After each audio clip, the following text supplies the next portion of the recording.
This is a video on Unit 7 trig ratios, and this is Section 5, and it has to do with sine and cosine and how they are co-functions of one another. So our objectives today are to find co-functions of sine and cosine in a right triangle. So first of all, on y'all's notes, it says that a co-function is a trig identity showing the relationship between sine and cosine. It has some other ones on there too, but with sine and cosine, we're referring to angles that are complementary when we talk about these identities and the relationships between them. So in example 1, it says we're going to find sine and cosine of acute angles in the right triangle shown below. So we see that this is a right triangle, and we have angle A here and we have angle B up here. We're going to talk about the sine and cosine of angles A and B. And we're going to talk about the ratios that they produce. So the first one has to do with the sine of A. And sine means opposite over hypotenuse, and our opposite is here of angle A, opposite is 6, and our hypotenuse is 10. So we're going to say the sine of A is equal to 6 over 10, which reduces to be 3 over 5 because they're both divisible by 2. Then we're going to talk about the cosine of A. Now cosine means adjacent. So our adjacent side is this 8 right here because the other side that's close to this is the hypotenuse. And cosine means adjacent over hypotenuse, so we're going to do 8 over 10. 8 over 10 reduces to be 4/5 because, again, both of those numbers are divisible by 2. Now we're going to do the sine and cosine of angle B. So angle B is up here. Again, sine means opposite, and 8 is opposite, and 10 is the hypotenuse. So the sine of angle B is going to be 8 over 10 again, reduces to be 4/5. And the cosine of B is going to be adjacent. That's our 6 right here, over again our 10, which is our hypotenuse. So that's 6 over 10, which reduces to be 3/5. Now, you should notice pretty quickly that the sine of A is equal to 3/5, and the cosine of B is equal to 3/5. Both the sine of A and the cosine of B are equal to 3/5. You should notice up here that the cosine of A is 4/5, and the sine of B is 4/5.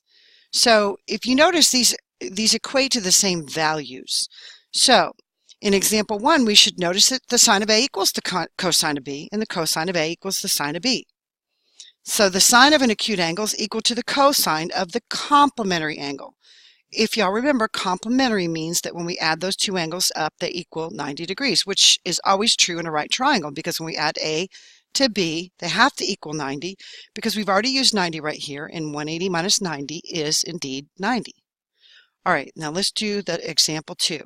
It says, find the sine and cosine of the acute angles of the right triangle with the sides of 10, 24, and 26. We're going to use A for the angle opposite the side with the length of 10, and B for the angle opposite the side with the length 24. So I've drawn this triangle, and I made 10 a shorter side and 24 a longer side, and we know that the hypotenuse has to be 26 because that's the longest side and it's opposite our right angle. So we put A over here because, again, it's opposite 10. We put B over here because it's opposite 24. Now we're going to do the sine of A. So sine, again, A's down here. Sine means opposite. That would be 10 over the hypotenuse, which is 26. So 10 over 26 reduces to be 5 over 13 because both of those are divisible by 2. Then we're going to talk about the cosine of A. Again, cosine of A has to do with adjacent, which is 24, and hypotenuse, which is 26. So 24 over 26 also reduces to be 12 over 13 because both of those numbers, 24 and 26, are divisible by 2. Now we're going to talk about the sine and cosine of B. The sine of B is 24 over 26, opposite over hypotenuse. Again, that reduces to be 12 over 13. The cosine of B is adjacent, this side right here, and hypotenuse again. So that's 10 over 26, which again reduces to be 5 over 13. Now we should notice here again that the sine of A is equal to the cosine of B, and the cosine of A is equal to the sine of B. So the sine of an acute angle is equal to the cosine of its complementary angle. Again, we know that A plus B has to equal 90 degrees. So in example 3a, we're going to write sine and cosine terms we're going to write sine and cosine in terms of sine and cosine. So it says write sine 42 in terms of cosine. So this is one of our acute angles. So we're going to put 42 here, and now we know that this angle and this angle up here have to add up to be 90. So that's exactly what we're going to do. We're going to do 90 minus 42, and that gives us 48. So the sine of 42 is equal to the cosine of 48. And we can prove that by putting it into our calculator. We see that both of these equal the same ratio, and that's how we can check it to make sure that they are the same number. So our next problem says write the cosine of 36 in terms of sine. So now we got 36 here. Again, what is cosine of the other angle going to be? It's going to be this angle up here. So we're going to do 90 minus 36. That's 54. So the cosine of 36 up here is equal to the sine of 54. Again, we can check that in our calculator to make sure we got the right answer. Now this next problem is a little bit different. It says write the sine of theta in terms of the cosine of 25. So that means one of our angles is 25 and the other angle is theta. So in this term, again, what do we know about these two angles? They have to add up to be 90 degrees. So we're going to do 90 minus 25, that's 65. So that's going to be our theta. So the sine of 65 is equal to the cosine of 25. And that means, again, that we get the same ratio here. So we know that theta is equal to 65. Next problem, write the sine of 28 in terms of cosine. So I want you guys to go ahead and do these next problems, the next 4 problems, and come back to me when you've completed them. So pause the video and come back to me when you're done. Okay. So now it says write the sine of 28 in terms of cosine. So again, this would be 28. So we know that these two angles have to add up to be 90. So 90 minus 28 is 62. So the sine of 28 is equal to the cosine of 62. We can check that again to make sure it's correct. Here, cosine of 51. I'm going to put the 51 up here this time because I know that's a bigger angle. And then this is the one we're looking for down here. So 90 minus 51. Again, is 39. So the cosine of 51 is equal to the sine of 39. You notice whichever one we used here, cosine, we're using the opposite over here, the sine. So again, we can check that to make sure it's true. Now this one again says write sine 80 in terms of cosine theta.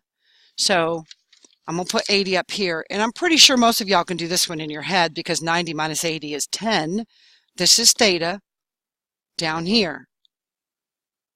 So 90 minus 80 is 10, so theta is equal to 10. This next problem may be a little bit more challenging. So this time we've got theta here, and we've got theta plus 10 here. Now what again do those two angles have to add up to be?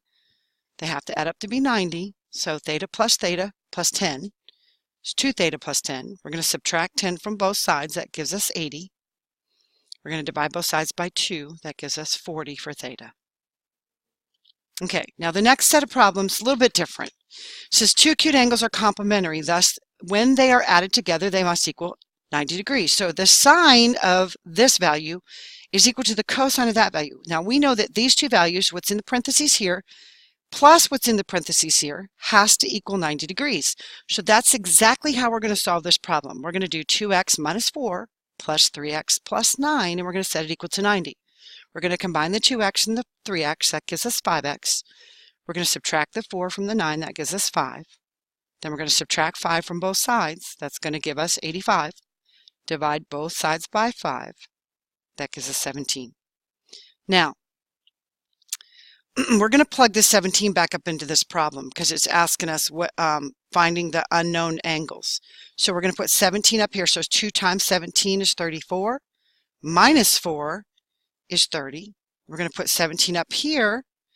And 3 times 17 is 51. And we're going to add 9 to that, and it's 60. And we should have intuitively known that this other angle was going to be 60 because 30 plus 60 is 90. So here the sine of 30 is equal to the cosine of 60. All right, do these next two problems and then come back to me when you've completed them. Okay, so now, again, these two angles, the sine of 3x plus 2 and the x plus 44 have to add up to be 90 degrees. Going to add 3x to x, that's 4x. Going to add 2 to 44, that's 46. So that's 4x plus 46 equals 90. Going to subtract this 46 from the 90. That gives me 44. Divide both sides by 4, so x is equal to 11. Going to plug this 11 back up in here because, again, we're trying to find out what the angles are. 3 times 11 is 33 plus 2, that's 35. And now, again, we know that this other angle is going to have to be 55 because 35 plus 55 is 90. So, again, we're going to do 11 plus 44 up here. That's going to be 55. So, again, we can say the sine of 35 down here, sine of 35 right there, is equal to the cosine of 55.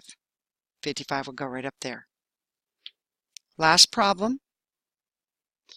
Again, 2x plus 20 plus 3x plus 30 is going to equal 90. 2x plus 3x is 5x. 20 plus 30 is 50. We're going to subtract 50 from both sides. 5x is equal to 40. 5 goes into 40 8 times. We're going to plug this 8 back up into this problem. 2 times 8, 16, plus 20, 36. And then 8 up into this problem. 3 times 8 is 24, plus 30, 54. 36 plus 54 is 90, and that's what we're looking for. The sine of 36 is equal to the cosine of 54.